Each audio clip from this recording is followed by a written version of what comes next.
Hello, owner builders. Let me introduce you to a subject that I think we all are interested in. 21 ways to save and add value building your forever home. Now, these are not the only ways to save, but some of my favorite ways to save. Here's a bonus up front. This is doing the right thing, and it will save you time. A quote by Douglas Everett: "There are some people who live in a dream world, and there are some who face reality. And then there are those who turn one into the other." So thinking about your dream home, your forever home, is a pleasant and hopeful way to spend time. Nothing is wrong with a dream, but at some point, you've got to get out of your head and do something about it. To be effective, you've got to turn the dream into a project. Making a project of your forever home makes it from "I want" to "I am accountable." When you are accountable, you do not blame others or circumstances. Being accountable means you count on yourself. Moving your dream to a project will energize you. Getting started on your project is your solution. The only time you can ever change from a dream to a project is now. Keep it simple, make it a project, and do it now. The first way to save is buy twice as much acreage as you need. Most owner builders are going to be building in small towns or rural areas. So create building sites from the acreage by sharing the new driveway access and the utilities. So you can almost create a mini subdivision. You'll have to follow the rules, but it's kind of following what developers do by making money subdividing land. A building site is more valuable per acre than large acreage. So find acreage where you can divide it into 2 or more building sites. You can sell the extra site or keep it to add equity that's required for your loan-to-value ratio. Place a bandit sign near where you want to build at, say, a country crossroads. The sign should say, "Wanted building site," plus your phone number. Avoid paying retail through the local MLS and negotiate directly with landowners. I'm not saying avoid the MLS. You should know what's available and you should know what market prices are. But by negotiating with the landowner, you might have a great opportunity. You might even find flexible seller financing for holding the land. Build with a frost-protected shallow foundation. Save with minimal excavation and much less concrete. The frost-protected shallow foundation can be built in any climate zone, and it is now recognized by residential building codes. Use structural insulated panels. This saves time and gets the building under roof quickly, avoiding the weathering. But you've got to have the right framing crew in order to get this accomplished. If you've ever seen a framing job get exposed to weeks of rain with the swelling and the mold accumulation, you know how important it is to get dried in quickly. It'll save you a lot of grief as well. Ask the cabinet designer at a big box store to hold your order until you can get the maximum discount stack. She'll know what that means. The maximum discount stack will be all the discounts that they spread over several weeks when they align in a window. Have your carpenter install the cabinets, not the store. I have an article posted on the details of this, so DM me if you can't find it.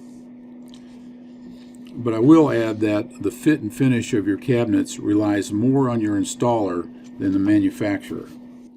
Build a 2-story rather than a 1-story. This will save 5% on construction, but the design must consider having the master bedroom on the main level for your forever home.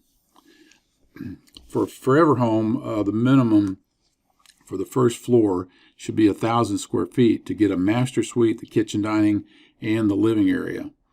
So the question is it worth saving 5% to have a 2-story as your forever home when you could just build a smaller 1-story house? Remove the trees close to your building footprint. They will die anyway within 5 years or so, causing more damage and expense. I saved a gorgeous black oak tree and oriented my house around it. It paid me back by dropping a limb through my roof as it was dying. Save money by removing trees during construction. When self-building out of pocket, build the house first. Later build the garage. The cost will be a little more, but this is a way to manage your cash outlay. While you're at it, go ahead and prepare the building pad for the garage while doing the house. This pre-planning goes for any other of the outbuildings that you may build in the future. If open to the public, go to the fabricator's yard to select stone slab remnants for your countertops. You would be surprised at the amount of large remnants that are available at a busy fabricator's yard. You may have to sacrifice color options, but you might save up to $20 a square foot on a stone countertop. Use Truss Designer to add cathedral or tray ceilings rather than build by hand. Approach the truss manufacturer as an owner-builder, or if you set up an LLC for your build, approach as a general contractor. The truss manufacturer has designers that can take your plans and let you know all the tricks that can be incorporated into your stylish ceilings. Use low-cost luxury vinyl tile of the same color throughout the house to get a bigger discount on the pricing. Use polished concrete if you can when you're building on a slab. Luxury vinyl tile or planks is better than sliced bread. The market has exploded and manufacturers are continually bringing in new textures and colors. Buy enough for the whole house because the discontinued colors happen regularly. Buy appliances on Black Friday sale from big box stores, the best discount of the year. They may be able to hold them for months before delivery. So this is a general contractor's trick that the big box stores go along with. You can probably get the same concession. Buy at the best time of the year and then hold your appliances until they're ready for delivery. Save money by using a local residential designer rather than an architect. The local designer will know the local codes and procedures. For 95% of house designs, a residential designer is more than qualified. If there is a special area, like beams or loads, you can get an engineer to stamp it. Avoid purchasing online plans that will probably have to be modified anyway. Get a contractor's account at each of your building supply stores and big box stores in your area. 5 to 10% discounts are normal.